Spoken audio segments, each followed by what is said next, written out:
सुकन्या और अदिति दोनों सौतेली बहनें थी। सुकन्या की मां आशा का उसके बचपन में ही देहांत हो गया था। उसके पिता मनोहर ने दूसरी शादी की और सुकन्या की सौतेली मां सरिता के घर में आ गई। सरिता ने आते ही पूरे घर को अपने कब्जे में कर लिया। वो हमेशा सुकन्या से पहले अपनी सगी बेटी अदिति पर ध्यान देती थी। मम्मी ये देखो मेरा नया सूट, शाम के फंक्शन में ये कैसा लगेगा? ये तो बहुत सुंदर लग रहा है, रानी लगेगी बिल्कुल मेरी बेटी। मम्मी वो सुकन्या को क्या दोगी पहनने के लिए? वो भी तो हमारे साथ शादी में जा रही है, पहन लेगी कुछ भी जो उसका मन होगा। मेरे पास इतने पैसे नहीं है कि मैं उसके लिए भी नया सूट खरीदूं। वैसे भी तुम्हारे पापा का अब इतना काम नहीं बचा। मेरे लिए तुम्हें नया सूट लेकर देना जरूरी था। बहुत लोग आएंगे वहाँ, क्या पता कोई तुम्हें अमीर घर का लड़का पसंद कर ले।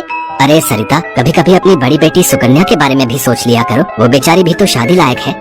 बस आ गए अपनी लाडली बेटी के बारे में चिंता करने। पता नहीं कौन से मनहूस दिन मेरी तुम्हारे साथ शादी हुई थी। जब से आई हूँ एक ही नाम तुम्हारे मुंह पर चढ़ा हुआ है। देखती हूँ सुकन्या सुकन्या। अरे तुम्हारी दूसरी बेटी अदिति भी कुंवारी है, वो भी तुम्हारी ही बेटी है। उसके बारे में भी कुछ सोचा करो। मैं हूँ जो पैसे जोड़ जोड़ कर अपनी बेटी को सूट दिलवाए है। अब शाम को चलने की तैयारी कर लो, बहुत बड़े बड़े लोग उस शादी में आएंगे। ये तो मेरी सहेली पुष्पा की बड़ी मेहरबानी है जो उसने हमें एक कार्ड दे दिया, वरना हम गरीबों को इस शहर में और इतनी बड़ी शादी में कौन पूछेगा। मनोहर को पता था कि सरिता का स्वभाव बहुत ही खड़ूस है, इसलिए वो चुपचाप अपने कमरे में चला जाता है। शाम को सब लोग शादी के लिए तैयार होते हैं। अदिति बहुत ही सुंदर सूट पहनकर तैयार होती है। सुकन्या के पास तो कपड़े ही नहीं थे। अचानक मनोहर सुकन्या के पास आता है। सुकन्या बेटी ये ले, ये तेरी माँ की साड़ी है, तू ये पहन कर तैयार हो जा। देख कितनी सुंदर साड़ी है, मेरे संदूक में रखी थी, मैं वही ढूंढ रहा था और आज मुझे मिल गई। पिताजी ये माँ की साड़ी सचमुच, ये साड़ी तो बहुत सुंदर है। शुक्रिया पिताजी, आज आपने माँ की ये साड़ी देखकर मुझे बहुत खुशी दी है। हाँ बेटी, अब ये साड़ी पहनकर जल्दी से तैयार हो जा, देखना तब से सुंदर लगेगी मेरी बेटिया। सुकन्या अपनी माँ की साड़ी पहनकर तैयार हो जाती है। सब लोग शादी में पहुँचते हैं। सरिता जानबूझकर अदिति को ही आगे कर रही थी ताकि वहाँ लोग अदिति को ही देखें। तभी एक बहुत ही बड़े परिवार के लड़के आशीष की नजर सुकन्या पर पड़ती है। सुकन्या बिल्कुल अकेली खड़ी थी। वो लड़का उसके पास आया और उससे बात करने लगा। हेलो, मेरा नाम आशीष है और आपका? जी मेरा नाम सुकन्या है। अच्छा नाम है आपका। वैसे आप यहाँ अकेली क्यों खड़ी हैं? चलिए ना, वहाँ डांस फ्लोर पर सब लोग डांस कर रहे हैं। आशीष को सुकन्या से बात करता देख सरिता आशीष के पास आती है। सुकन्या बेटा, तुम्हारे पापा तुम्हें बुला रहे हैं, इनके साथ अदिति डांस कर लेगी।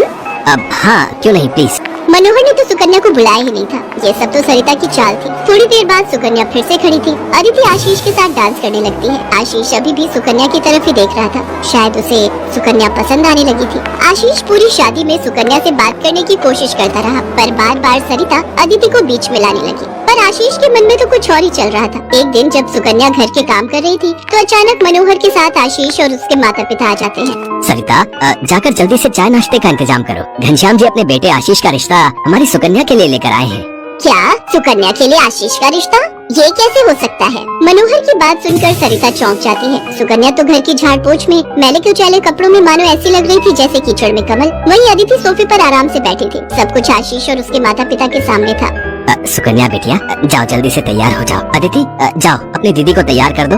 कोई जरूरत नहीं है तुम्हें उसे तैयार करने की। तुम उसकी नौकर नहीं हो जो उसे तैयार करो, अपने आप हो जाएगी तैयार। ये रिश्ता उसके लिए आया है, अदिति उसकी नौकरानी नहीं है। अंदर चल रही सरिता और मनोहर की बातें थोड़ी थोड़ी आशीष और उसके माता पिता के कानों में आ रही थी, इसलिए मनोहर बाहर आ जाता है। मनोहर जी, हमारे बेटे आशीष को आपकी सुकन्या उस दिन बहुत पसंद आई थी और वैसे भी हम आशीष के लिए लड़की ढूंढ ही रहे थे, इसलिए अचानक ही आपको मैंने फोन मिला दिया। मेरी सुकन्या तो बहुत किस्मत वाली है जो आप जैसे इतने बड़े घर का रिश्ता उसके लिए आया, वरना हम तो, मैं आपको क्या ही कहूँ। घनश्याम जी आपने सचमुच मुझ पर बहुत बड़ा उपकार किया है। नहीं मनोहर जी, इंसान दिल से अमीर होता है। आपने अपनी बेटी सुकन्या को जो संस्कार दिए हैं वो किसी धन दौलत से कम नहीं। तभी सुकन्या चाय नाश्ता लेकर आ जाती है। सुकन्या का रिश्ता पक्का हो जाता है। भाई साहब, हमें आपकी सुकन्या बहुत पसंद है। हम तो जल्द से जल्द शादी करके सुकन्या को अपने घर की बहू बनाकर ले जाना चाहते हैं। बस आप शादी की तैयारियां कीजिए। आशीष के माता पिता के मुंह से ये बातें सुनकर मनोहर की खुशी का ठिकाना नहीं था। सुकन्या आज एक बहुत बड़े घर की बहू बनने जा रही थी। आशीष के माता पिता रिश्ता पक्का करके चले जाते हैं। कुछ दिनों बाद सुकन्या की शादी की तारीख निकल आती है। सरिता, मैं देख रहा हूँ जब से सुकन्या की शादी पक्की हुई है तुमने सुकन्या से बात तक करना छोड़ दिया है। ये ठीक नहीं। तुम अपनी बेटी की शादी करो, मैं इस शादी में कोई हाथ नहीं लगाऊंगी। ये रिश्ता मेरी बेटी के लिए था। मैं चाहती थी आशीष के साथ अपनी बेटी का रिश्ता करना, पर तुम्हारी उस सुकन्या ने सब काम खराब कर दिया। ये तुम गलत कह रही हो सरिता। सुकन्या के लिए आशीष के माता पिता खुद से रिश्ता लेकर आए हैं। तुम्हें तो खुश होना चाहिए। तुम क्यों सौतेलापन सुकन्या के साथ रख रही हो? तुम्हें तो उसकी सगी माँ बनकर उसे विदा करना चाहिए। मैं इसलिए तुम्हें उसकी माँ बनाकर लाया था, वरना क्या? कहो तो मैं अभी ये घर छोड़कर चली जाती हूँ। बोलो। मनोहर की बात